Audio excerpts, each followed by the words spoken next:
3화, 이혼 재산 분할 청구 전 상대방이 재산을 빼돌리는 것을 막을 수 있는지 또는 이미 빼돌렸으면 벌을 줄 수 있는지에 관해서 오늘 설명드리겠습니다. 상대방이 재산을 빼돌리기 전 단계일 땐 무엇을 할 수 있을까요? 이혼 재산 분할을 제대로 받기 위한 기본적인 조치로서 첫 번째, 돈을 받기 위해서는 가압류라는 것을 하고요. 두 번째, 부동산 등 특정한 물건을 받기 위해서는 가처분을 해두면 됩니다.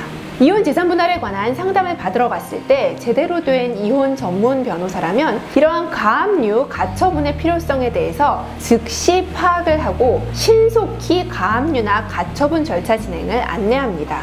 가압류의 경우는 본안 이혼 소송에서 재산 분할로 돈을 받을 수 있는 개연성, 가처분은 본안 이혼 소송에서 재산 분할로 대상 물건, 부동산 같은 것을 말하죠. 그런 것을 받을 개연성이 어느 정도 증명, 정확히는 소명이라고 법률적으로는 표현하는데요. 소명이 되어야 합니다. 물론 이혼 사유에 대한 약한 정도의 입증도 있어야겠죠. 그러한 절차는 이혼 전문 변호사의 주도하에 원활히 진행이 가능한데요. 간혹 비용에 대한 부담 때문에 직접 가압류나 가처분을 진행하시는 분이 있고요. 법무사 등의 도움을 받다가 어려움에 직면해서 뒤늦게 저희를 찾아오시는 경우들도 있습니다. 가압류 가처분 절차는 절차 진행의 긴급성이 상당히 중요하기 때문에 시간이 지체되면 원하는 효과를 얻기 어려울 수 있다는 점을 명심하셔야 합니다. 더 나아가서 가압류와 가처분을 제대로 구분하지 못해서 신청을 하거나 과다한 금액을 신청하거나 무리하게 여러 가지 대상들을 가압류, 가처분하는 경우 등에는 가압류, 가처분이 기각될 수 있는데요. 제대로 된 이혼 전문 변호사를 만나 절차를 진행하셔야 원하는 효과를 얻을 수 있습니다. 그렇다면 두 번째, 재산을 이미 빼돌린 후에는 어떤 조치를 할 수 있을까요? 배우자가 빼돌린 재산을 찾아오는 방법으로는 사해행위 취소 소송이라는 제도가 있습니다. 말이 어렵죠. 민법 839조의 3에는 부부의 일방이 다른 일방의 재산 분할 청구권 행사를 해함을 알면서도 재산권을 목적으로 하는 법률 행위를 한 때에는 다른 일방은 사해행위 취소 청구를 가정법원에 청구할 수 있다고 법에 정해두었습니다.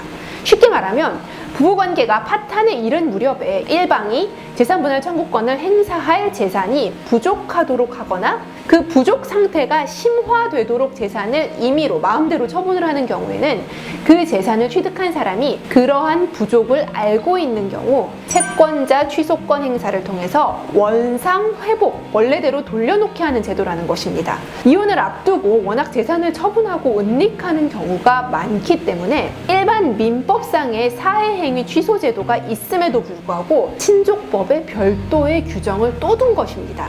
그 구체적인 적용 사례들은 개개의 상황에 따라서 필요한 포인트가 다릅니다.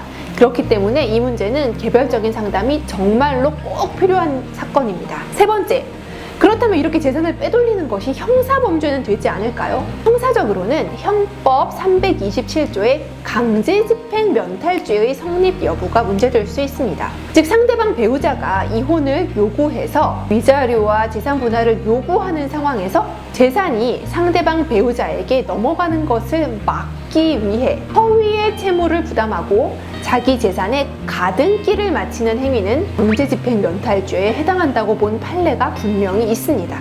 물론 이혼을 앞두고 재산을 처분했다고 해서 모두 형사처벌이 되는 것은 아닙니다.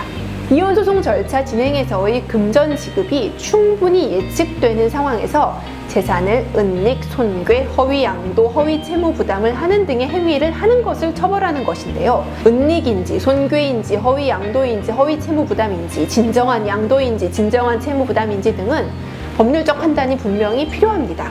이혼 재산 분할의 문제 쉽지 않습니다. 반드시 전문가와 상의 후 진행하시기 바랍니다.